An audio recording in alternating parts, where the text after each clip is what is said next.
Hello बच्चों, let's read the question. कह रहा 20 ग्राम ऑफ नॉन इलेक्ट्रोलाइट मतलब कि ऐसा सब्सटेंस जो बच्चों सोलवेंट में जा करके आयंस ना दे बच्चों। ओके, डिसोसिएट या एसोसिएट ना हो। Okay, the 20 gram of non electrolyte non volatile. Okay बच्चों, कैसा होगा? नॉन वोलेटाइल मतलब जिसका अपना खुद का कोई वेपर प्रेशर नहीं होगा गिवन कंडीशंस में। सोल्यूट, और वो सोल्यूट क्या है बच्चों? CxH2xOx when dissolved in 100 gram of water at 100 degree Celsius lowers the vapor pressure of solution by 1/100th of the vapor pressure of pure water. Okay बच्चों, what is the formula of the compound assume dilute solution? देखो क्या था आपके पास में ना, pure water था।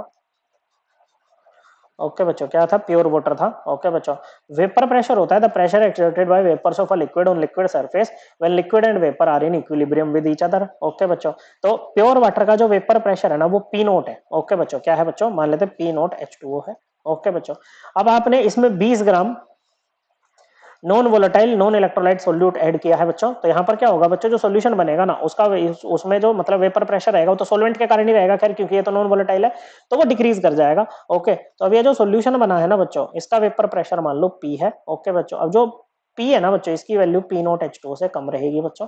Okay, और जो इनके बीच का डिफरेंस होगा ना बच्चों, P note H2O minus P H P, ये किसके इक्वल होगा बच्चों? ये होता है आपका लोवरिंग ऑफ वेपर प्रेशर, और जब इसको पी नोट से डिवाइड कर देंगे ना बच्चों, तो ये बन जाता है relative lowering of vapour pressure, जो कि क्या होती है? कोलिगेटिव प्रॉपर्टी होती है, केवल अमाउंट ऑफ सोल्यूट पर डिपेंड करती है, ना कि उसके नेचर पे। और ये इक्वल होती है किसके? मोल फ्रैक्शन ऑफ सोल्यूट के। ओके बच्चों, किसके? मोल फ्रैक्शन ऑफ सोल्यूट के। अब आ जाते हैं आगे कि भाई जब उसको 100 ग्राम वाटर में ऐड कर रहे हैं ना 100 डिग्री सेल्सियस पे, तो वेपर प्रेशर जो है ना बच्चों, the vapour pressure of lowers the vapour pressure of solution bye 1/100 of the vapour pressure of pure water. जैसे प्योर वाटर का पी नोट है, तो पी क्या हो जाएगा बच्चों? पी हो जाएगा P naught minus 1/100 times of P naught. Okay बच्चों, ये हो जाएगा। और ये कितना आएगा बच्चों? ये आएगा आपका 0.99। कितना आ जाएगा बच्चों? या फिर इसको ऐसे ही लिख दो, क्योंकि आपको पी नोट माइनस पी तो निकालना ही है बच्चों। This implies p naught minus p equal to p naught minus p naught plus 100 by p naught. Okay, तो पी नोट से पी नोट गया, ये कितना आ जाएगा बच्चों? P note bye 100। ओके, या फिर यहीं पर कर दो बच्चों, P naught minus P over P note, relative lowering of vapour pressure 1/100 के इक्वल आ जाएगी बच्चों। किसके? 1/100 के इक्वल आ जाएगी।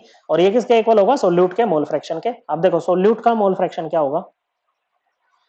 ये होगा बच्चों मोल फ्रैक्शन ऑफ ए, या ए मतलब सोल्यूट है बच्चों, मोल फ्रैक्शन नहीं, sorry, number of moles of ए।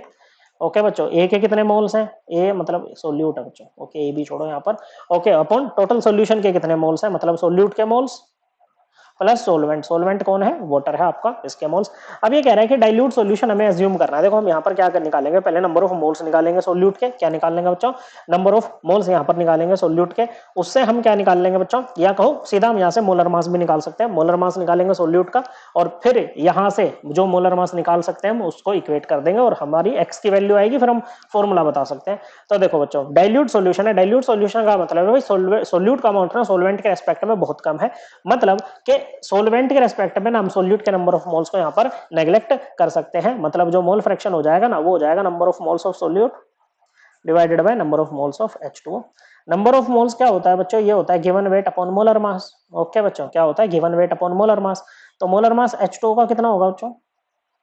दो हाइड्रोजन है, एक हाइड्रोजन का 1 ग्राम पर मोल, 16 ऑक्सीजन का होता है, मतलब एक ऑक्सीजन है, ऑक्सीजन का 16 ग्राम पर मोल, तो आ जाएगा 18 ग्राम पर मोल।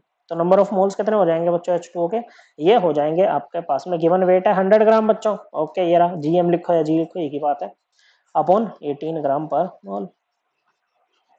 तो ये आ जाएगा कितना बच्चों? 100/18 मोल। कितना आ गया बच्चों? ये आ गया है आपका 100/18 मोल। ओके, जो सोल्यूट है, ओके बच्चों, उसका मोलर मास मान लेते हैं MW है। क्या है बच्चों? MW, ऐसे करके मान लेते हैं। ठीक है बच्चों, तो यहाँ पर ये किसके इक्वल हो जाएगा? Number of moles of solute क्या हो जाएगा बच्चों?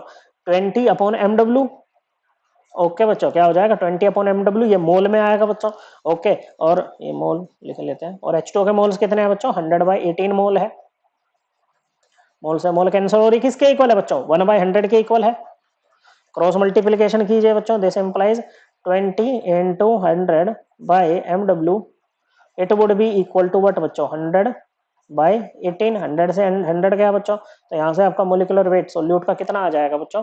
ये आ जाएगा आपका 360 ग्राम पर मोल। ओके बच्चों, क्या आ जाएगा बच्चों 360 ग्राम पर मोल ही आ जाएगा। एक बार नेक्स्ट स्लाइड पे चलते हैं बच्चों। ओके, CxH2xOx है बच्चों हमारे पास में सोल्यूट CxH2xOx। ओके बच्चों, इसका मोलिकुलर वेट कितना होगा बच्चों, देखो x कार्बन है बच्चों। ओके, और कार्बन का कितना 12 ग्राम पर मोल, प्लस यहाँ पर 2x क्या है आपके पास में, हाइड्रोजन है, हाइड्रोजन का होता है बच्चों आपके पास में 1 ग्राम पर मोल।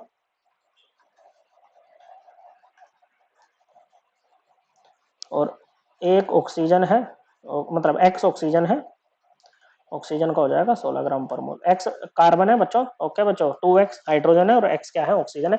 और ये किसके इक्वल आएगा बच्चों, ये आपका 360 ग्राम पर मोल के इक्वल आएगा बच्चों, बताओ जल्दी से। ओके, यहाँ पर यूनिट नहीं लिखते हैं क्योंकि x की वैल्यू निकालने हैं, जो कि न्यूमेरिकल वैल्यू आ जाएगी बच्चों।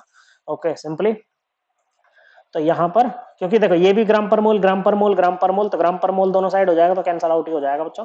तो ये आ जाएगा आपका 12 प्लस 4, नहीं, हाँ 12 प्लस 2 14 प्लस 16 30 दिया जाएगा बच्चों। 30x equal to what 360। तो x की वैल्यू क्या आ जाएगी बच्चों 360 अपॉन 30 इक्वल टू 12।